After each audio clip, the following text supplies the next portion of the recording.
Baiklah, kami dari kelompok 10 akan membawakan materi mengenai sampel dan teknik sampling. Anggota dari kelompok 10 yang pertama, Ihsan Saputra, yang kedua Muhammad Fadlan Sadli, yang ketiga saya sendiri Siti Intan Cahyani. Materi yang pertama akan saya bawakan sendiri. Sampel adalah bagian dari populasi yang digunakan untuk memprediksi hasil dari suatu penelitian. Sedangkan teknik sampling adalah suatu metode statistika yang berkaitan dengan cara-cara pengambilan sampel. Berikutnya ada syarat-syarat sampel yang baik. Yang pertama, akurasi atau ketepatan, yaitu tingkat ketidakadaan bias atau kekeliruan, di mana semakin rendah tingkat bias, maka semakin akurat sampel tersebut. Yang kedua, sampel harus memiliki karakteristik dari populasi. Yang ketiga, presisi yang dihitung dengan simpangan baku mengacu pada persoalan sedekat mana estimasi kita dengan karakteristik populasi. Kemudian ada ukuran sampel. Pertimbangan-pertimbangan dari ukuran sampel adalah derajat keseragaman, rencana analisis, biaya, waktu, dan tenaga yang digunakan. Untuk penelitian deskriptif, sampelnya 10% dari populasi. Untuk penelitian korelasional, sampelnya lebih kurang 30 elemen populasi. Selanjutnya untuk penelitian perbandingan kausal, 30 elemen per kelompok, dan penelitian eksperimen 15 elemen per kelompok. Kemudian pedoman penentuan jumlah sampel. Yang pertama, sebaiknya ukuran sampel antara 30 sampai dengan 500 elemen. Kedua, apabila sampel ingin dipecah lagi menjadi subsampel, misalnya laki-laki atau perempuan, SD atau SMP atau SMA dan sebagainya, jumlah minimum subsampel harus 30 elemen. Ketiga, pada penelitian multivariasi, jumlah sampel harus beberapa kali lebih besar dari ukuran variabel. Terakhir, untuk penelitian eksperimen sederhana dengan pengendalian yang ketat, ukuran sampel berkisar antara 10 sampai dengan 20 elemen. Kemudian menentukan ukuran sampel. Untuk mengetahui besarnya sampel, diperlukan angka-angka dari yang pertama, N atau jumlah populasi, kedua, standar error atau varian yang menggambarkan heterogenitas populasi. Apabila tidak diketahui nilai dari standar error atau varian, dapat diperkirakan menggunakan range atau kondisi dan hasil penelitian sebelumnya. 3B atau tingkat kesalahan sampling tertinggi. Yang keempat, tingkat kepercayaan atau taraf nyata. Yang kelima, D yang dihitung berdasarkan B dan tingkat kepercayaan. Sekian materi dari saya, dilanjutkan dengan pemateri berikutnya. Ihsan Saputra akan menjelaskan sedikit materi tentang sampling probabilitas atau kita kenal dengan random sampling. Pada saat memilih unit sampling, sangat diperhatikan besar peluang satuan sampling untuk terpilih ke dalam sampel, dan peluang itu tidak boleh sama dengan 0. Sampel tipe ini bisa dipakai untuk melakukan generalisasi hasil penelitian terhadap populasi walaupun data yang didapat hanya berasal dari sampel. Analisis tidak hanya menggunakan statistika deskriptif, juga bisa memakai statistika inferensial, baik yang termasuk kelompok statistika parametrik maupun non-parametrik. Dalam sampling probabilitas ini antara lain yang pertama yaitu ada simple random sampling, yaitu satuan sampling itu dipilih secara acak dan nilainya itu harus diketahui besarnya, dan juga besar nilainya itu harus disamakan. Melakukan penelitian mengenai model pembiayaan pendidikan di Sumatera Barat. Yang menjadi sampel di sini adalah seluruh sekolah dasar atau SD dan juga SMP yang ada di Sumatera Barat. Di sini terjadi pemilihan sampel tanpa adanya pengelompokan terlebih dahulu. Dengan demikian, peluang masing-masing sekolah untuk menjadi sampel sebuah penelitian itu sama semuanya.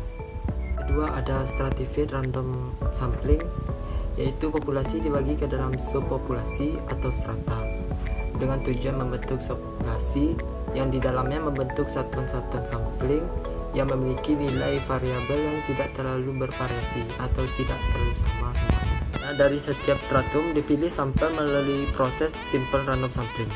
Misalnya seperti contoh yang sebelumnya, tetapi yang membedakan yang di sini adanya pembagian kelompok atau strata yang membedakan sekolah A dan juga sekolah B, antara itu sekolah dasar dan maupun itu SMP.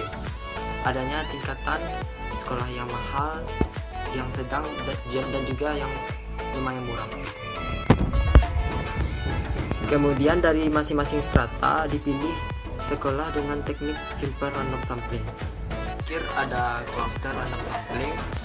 Populasi dibagi ke dalam satuan-satuan sampling yang besar, disebut cluster.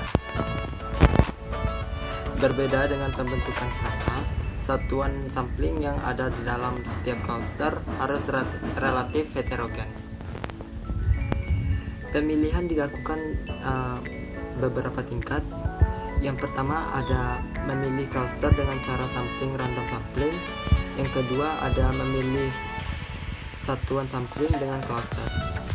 Jika pemilihan dilakukan secara 2 kali, itu dinamakan dengan multi-stage cluster random sampling.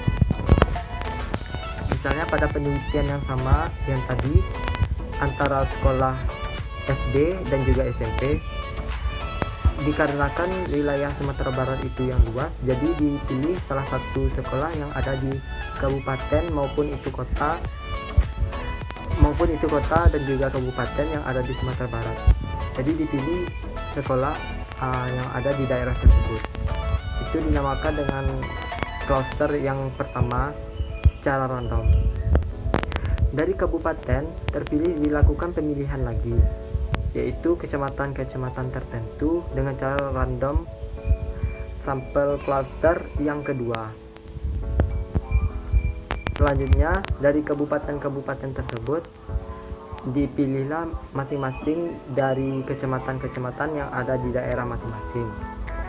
Jadi pemilihan sekolah yang ada di kecamatan-kecamatan tersebut dilakukan secara random. Baik, perkenalkan nama saya Muhammad Fadlan. Untuk kali ini saya akan menjelaskan mengenai non-probability sampling atau non-probabilitas sampling. Sesuai dengan namanya, dalam non-probabilitas ini kita tidak menggunakan yang namanya probabilitas atau peluang. Teknik sampling ini tidak dapat kita gunakan untuk menggeneralisasikan suatu penelitian terhadap sebuah populasi. Dan juga dalam analisis datanya kita menggunakan yang namanya statistika deskriptif, karena kalau statistika inferensial kita juga harus menggunakan probabilitas atau peluang. Di sini saya akan menjelaskan 3 contoh mengenai non-probabilitas sampling. Yang pertama yaitu accidental sampling. Accidental sampling ini bisa dibilang secara tidak sengaja atau mengandung unsur spontanitas di dalamnya.